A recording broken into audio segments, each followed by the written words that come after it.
ఉంటుంది. ఎన్నికల్లో రైతు రుణమాఫీ చేస్తా అన్నాడు.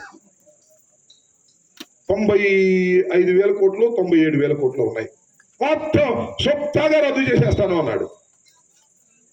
అందరూ అన్నారు, ఎట్లా రద్దు చేస్తావయ్యా, రాష్ట్రం విడిపోతుంది, అప్పుడే ప్రకటించారు, తెలంగాణ వెళ్ళిపోతుంది, హైదరాబాద్ లాంటి ఆదాయం కలిగినటువంటి రాష్ట్రం వెళ్ళిపోతుంది, 97,000 కోట్ల రూపాయలు నువ్వు ఎలా చేస్తావంటే, నేను ఎకనమిస్టుని, ఎంఏ ఎకనమిక్స్ చేశాను, నేను చేస్తాను అని వాగ్దానం చేశాడు. అంతేకాదు, అమ్మా మీరెవరు ఊళ్ళలోకి వస్తే, బాబు రైతులు మీరు ఎవరు కూడా బ్యాంకు వాళ్ళు వస్తే పైసా కట్టమాకండి, నేను వస్తున్నాగా, రాగానే రద్దు అన్నాడు. అంతేకాకుండా లేడీస్ని పాపం బంగారం అంటే ఇష్టం కదా, ఏమ్మా బంగారం మీ మెడల్లో లేదేంటి, మీ ఆయన ట్రాక్టర్ లోన్ కోసం బ్యాంకులో పెట్టుకున్నాడా, లేకపోతే ఎరువుల కోసం బ్యాంకులో పెట్టుకున్నాడా, విత్తనాల కోసం బ్యాంకులో పెట్టుకున్నాడా, ఏం పర్లా మీరు సైకిల్ గుద్దేసేయండి, నేను రాగానే మీ బంగారం ఇంటికి వచ్చింది అన్నాడు. నమ్మా, బంగారం వస్తుంది. ఒకసారి రాజశేఖర్ గారి టైంలో కూడా ఇలాగే వచ్చింది. బ్యాంకు వాళ్ళు ఫోన్ చేసి, ఏమ్మా మీ లోన్ రద్దు అయిపోయింది, బంగారం తీసుకెళ్ళమంటే ఆనందంగా తెచ్చుకున్నారు. అట్లాగే మళ్ళీ ఛాన్స్ వస్తుంది, మా ఆయన తీసుకెళ్ళి పెట్టాడు అని సంతోషపడి భర్తలు తెలియకోకుండా కూడా అక్కడ భార్యలు సైకిల్కి వేశారు. అప్పుడు మేము ఓడిపోయాం. నేను 924 ఓట్లతో నేను ఓడిపోయి ఈ నియోజకవర్గంలో. అప్పుడు కోళ్ళ శివప్రసాద్ గారు గెలిచాడు. జగన్మోహన్ రెడ్డి గారికి 67 సీట్లు వచ్చాయి. చంద్రబాబుకు మెజారిటీ వచ్చింది. చంద్రబాబు నాయుడు గారు ముఖ్యమంత్రి అయ్యారు. ఏదయ్యా రుణమాఫీ చేసావంటే కోటయ్య కమిటీ అన్నాడు. కోటయ్య కమిటీ వేస్తే కోటయ్య గారు ఏమన్నా అంటే 1,00,000 రూపాయలు చేయండి అన్నాడు. భలే పని, 1,00,000 ఏంటండి, మన ప్రజలు 2 లక్షలు చేస్తాడు. ఏమన్నాడు, మొత్తం సుద్దాగా చేస్తానన్న పెద్ద మనిషి అధికారంలోకి వచ్చిన తర్వాత 2 లక్షలు మాత్రమే చేస్తాను అని చెప్పాడు. అది కూడా చేశాడా? సచ్చినోడి పెళ్లికి వచ్చినంత ఎట్టా అధికారంలోకి వచ్చాడు కదా, అదేమన్నా తాగలేరా బాబు అంటే అది కూడా ఇవ్వాల. స్కేల్ ఆఫ్ ఫైనాన్స్ అన్నాడు, ఇన్స్టాల్మెంట్స్ అన్నాడు. తిప్పి తడిసి మోపుడయింది, వడ్డీలు పెరిగిపోయాయి, బ్యాంకుల్లో ఉన్న బంగారం వేలానికి వచ్చింది, వేలంలో పోయింది. చంద్రబాబును నమ్మి మోసపోయామని రైతులు బాధపడ్డారు. అందువల్లనే చంద్రబాబుని 2019లో తుక్కుగా ఓడించి మమ్మల్ని అందరినీ గెలిపించారు. 924 ఓట్లతో నేను ఓడిపోతే నాకు 20,000 ఓట్ల పైచులకు మెజారిటీతో 20,800 ఓట్ల మెజారిటీతో మళ్ళా ఈ నియోజకవర్గంలో గెలిపించారు. జగన్మోహన్ రెడ్డి గారు 151 సీట్లు 175కి 151 సీట్లు ఇచ్చి గెలిపించారు. చంద్రబాబు నాయుడు గారి కుమారుని తుక్కుగా మంగళగిరిలో ఓడించారు. నేను ఎందుకు ఈ విషయాన్ని చెప్తానంటే, ఇచ్చిన మాట తప్పిన వాడిని సమయం వచ్చినప్పుడు ఓటు వేయరు అని నిరూపించారు ప్రజానీకం.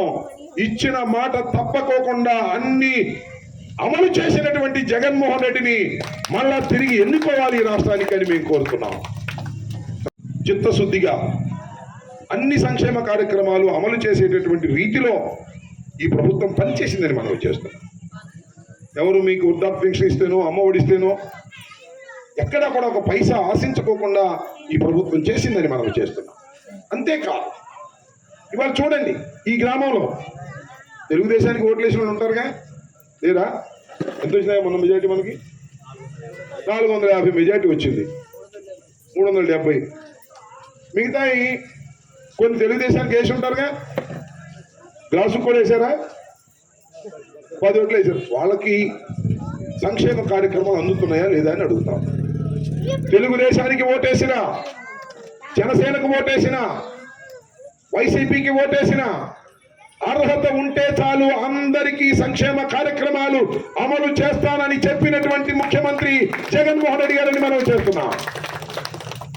చంద్రబాబు నాయుడు ఏం చేశారు, దాని 30 జన్మభూమి కౌటిల్ని పెట్టి ఆమె మనకి ఆ ముసలాయి చెయ్యి జగనందని ఆమె కట్ చేశారు.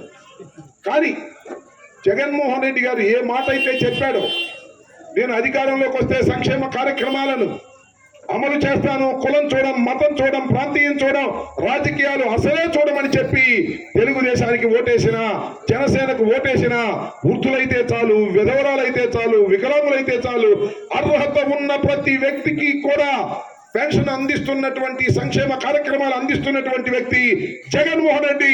అందుకే తిరిగి ఈ రాష్ట్రానికి జగన్మోహన్ రెడ్డి గారిని ముఖ్యమంత్రిగా ఎన్నుకోవాలని చెప్పేందుకు మేము వచ్చామని మనవి చేస్తున్నాం. ఆలోచన చేయమని మనవి చేస్తున్నాం. అంతేకాదు, ఇవాళ మీరు చూశారు నాడు నేడు కార్యక్రమంలో బడులు. మేమందరం ఎక్కడ చదువుకున్నాం? మేమందరం గవర్నమెంట్ స్కూల్లో చదువుకున్నాం. మా అమ్మాయిలు మాత్రం గవర్నమెంట్ స్కూల్లో చదువుకోవాలా. అందరినీ బాగా కొద్దిగా ఎమ్మెల్యేలు అయ్యాం, డబ్బులు ఇచ్చాం కాబట్టి ఇంగ్లీష్ కాన్వెంట్లో చదివించాం. ఎంతమంది ఇంగ్లీష్ కాన్వెంట్లో చదివిస్తారు? పేదవాళ్ళు చదివించేది ఎక్కడ? ఖచ్చితంగా గవర్నమెంట్ స్కూల్స్లోనే. ఆ గవర్నమెంట్ బడులు ఏమయ్యాయి?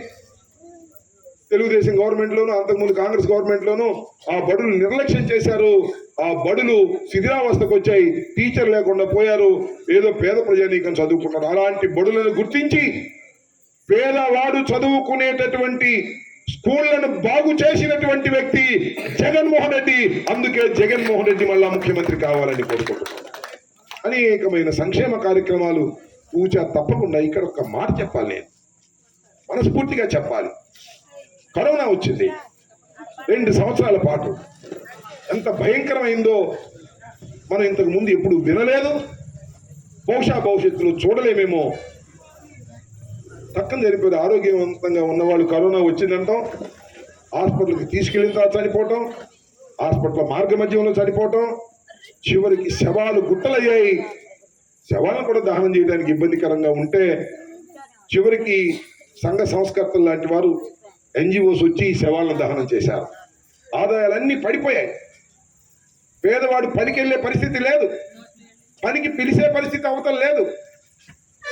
అంత ఇళ్లలోనే మూతి గుడ్డ కట్టుకొని కూర్చున్న ప్రభుత్వ ఆదాయం కూడా తగ్గిపోయింది, దేశ ఆదాయం తగ్గిపోయింది, ప్రపంచ ఆదాయం తగ్గిపోయింది. అమెరికా లాంటి దేశాలు కూడా కంపెనీలు మూసేసి ఇళ్లకాడ కూర్చున్నాయి. నేను ఎందుకు ఈ విషయాన్ని చెప్తున్నానంటే, అలాంటి ఘోరమైన పరిస్థితుల్లో కూడా మహానుభావుడు జగన్మోహన్ రెడ్డి గారు డబ్బులు ఎక్కడ తీసుకొచ్చాడో, అప్పు చేశాడో, సొప్పు చేశాడో కానీ ఒక్క పథకాన్ని కూడా ఆపుకోకుండా ప్రజల సంక్షేమం కోసం ఇచ్చినటువంటి వ్యక్తి జగన్మోహన్ రెడ్డి అని మనం చేస్తున్నా. అయ్యో కరోనా ఉంది, ఈసారి నేను వృద్ధాప్య పెన్షన్ ఇవ్వలేను, కరోనా ఉంది అమ్మఒడి ఇవ్వలేను, కరోనా ఉంది డోక్రా మహిళలు కూడా ఇవ్వలేను అని అనలేదే. అప్పు చేశాడో, సప్పు చేశాడో, ఇలాంటి సమయంలోనే పేదవాడిని ఆదుకోవాలి, ఇలాంటి సమయంలోనే మనం డబ్బులు ఇవ్వాలి, ఇలాంటి సమయంలో డబ్బులు ఇస్తేనే వాడు కూలీ నాలి చేసుకోలేకపోతున్నాడు కాబట్టి బతుకుతాడని భావించి జగన్మోహన్ రెడ్డి గారు ఇచ్చినటువంటి ప్రభుత్వం అని మనం చేస్తున్నాం. అలాంటి ప్రభుత్వం జగన్మోహన్ రెడ్డి గారి ప్రభుత్వం. 5 సంవత్సరాల కోసం మీరు ఎన్నుకున్నారు, 4.5 సంవత్సరాలు అయిపోయింది. ఇంకొక 5-6 మాసాల్లో ఎన్నికలు రాబోతున్నాయి. మళ్ళా తిరిగి జగన్మోహన్ రెడ్డి గారిని ఎన్నుకోవాలని మేము అందరం ఊరూరా వెళ్ళి చెప్తూ ఉన్నాం. కానీ చంద్రబాబు నాయుడు గారు జగన్మోహన్ రెడ్డిని మళ్ళా అధికారంలోకి రానివ్వను అంటున్నాడు. ఆయన వల్ల కాదని ఆయనకి తెలుసు.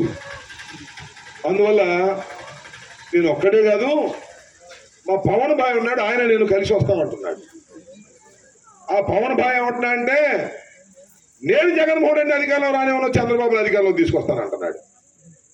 ఇక్కడ కూడా మా వాళ్ళు ఉన్నారు కాపులు కాస్త మనోడు ఎప్పుడు ముఖ్యమంత్రి కాలేదు, రెడ్లు ముఖ్యమంత్రి అయ్యారు, కమ్మవారు ముఖ్యమంత్రి అయ్యారు, కాపులు ఎంతమంది ఉన్నాం కదా, మా కాపులు కూడా ఒకసారి ముఖ్యమంత్రి అయితే బాగుండు అనుకుంటాను. తప్పేమి లేదు, కులాలు బాగా పెరిగిపోయాయి కాబట్టి. అందువల్ల చిరంజీవి ఓట్లు వేశారు, అప్పుడు 18 సీట్లు వచ్చినాయి పాపం చిరంజీవి.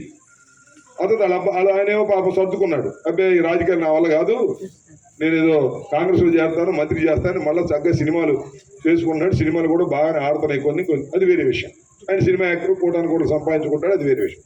వాళ్ళ తమ్ముడు వచ్చాడు, ఇవాళ వస్తే వీళ్ళందరూ ఏమనుకున్నారంటే ముఖ్యమంత్రి అవుతాడు కావాలని అనుకుంటున్నాడు. ఎక్కడికన్నా వెళ్తే కుర్రోళ్ళు పాపం సినిమా పిచ్చోళ్ళు ఏమంటారంటే సీఎం అంటుంటారు.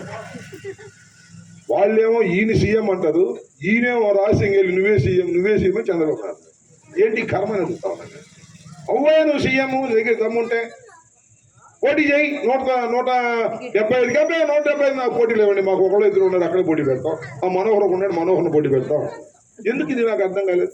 నువ్వు రాజకీయ పార్టీ పెట్టినప్పుడు ఈ రాష్ట్రంలో అధికారంలోకి రావాలనే ఆలోచన లేకుండా కేవలం చంద్రబాబుని అధికారంలోకి తీసుకురావాలనేటువంటి ఉద్దేశంతోనే పెట్టినటువంటి రాజకీయ పార్టీని నమ్మితే సాయం చెప్తారు, గోదావరి జిల్లాలో కుక్కతో ఒక పడుకుని గోదావరి ఇన్నట్టే. ఇది కరెక్ట్ కాదని మనం చేస్తాం. కాబట్టి ఆ పవన్ కళ్యాణ్ గారికి ఓట్లు వేసేవాళ్ళు, వేయాలనుకునే వాళ్ళు ఆలోచించుకోవాల్సినటువంటి తరుణం ఇది. చంద్రబాబును ముఖ్యమంత్రిగా చేయడానికి పవన్ కళ్యాణ్ ప్రయత్నం చేస్తుంటే పవన్ కళ్యాణ్ ని సపోర్ట్ చేయవలసినటువంటి అవసరం ఎవరికి లేదు. Please subscribe .news.